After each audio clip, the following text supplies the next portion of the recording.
সরকার যদি কাদিনীকে কাফের ঘোষণা না দেয় আরেকটা সরাসরি উদ্যানের ব্যবস্থা করবে ইনশাআল্লাহ। সেখানে এবারের মতন ঘরে যাব না, ঘরে গেছি, সরকারকে সুযোগ দিয়েছি।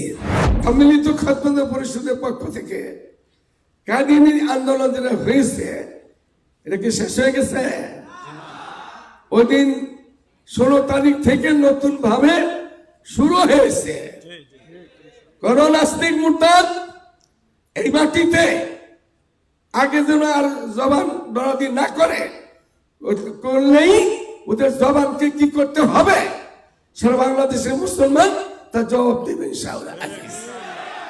এই বছর ইনশাআল্লাহ আজিজ আমরা বিভাগীয় শহরে যতগুলো ভার্সিটি আছে, জেলাউরি শহরে যতগুলো কলেজ আছে, গ্রামে কলেজ আছে, ভার্সিটি কলেজ আগামী দিনে কাউন্সিলে কারা আসবে, কারা সরকার বদল হবে, যারাই হয় তাদেরকে এই শর্ত দিব, তাদের কাছে বসবো আগামী 1 বছরের ভিতরে।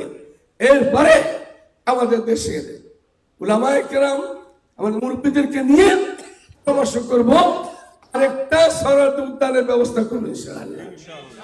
সেখানে এবারের মতন ঘরে যাব না, ঘরে গেছি, সরকারকে সুযোগ দিয়েছি, ইউনুসকে সুযোগ দেওয়া হয়েছে, প্রতিষ্ঠানদেরকে সুযোগ দেওয়া হয়েছে, নাস্তিক মুরতাদদেরকে সুযোগ দেওয়া হয়েছে। আগামী সম্মেলনে যখনই পরামর্শের মাধ্যমে তাই হয়, ওই তারিখ মতন এর ভিতরে সরকার যদি কাদিনীকে কাফের ঘোষণা না দেয়, এই সরকারকে অবৈধ সরকার ঘোষণা করে আমরাই কাদের কাছে ঘোষণা দেবো ইনশাআল্লাহ। কাদের কাছে ঘোষণা দিলেও কাফের, না দিলেও কাফের। সরকার দিলে কি কাফের হবে? সরকার দিলেও কাফের, না দিলেও কাফের। সরকার দিলে সরকার জাহান্নাম থেকে বাঁচবে।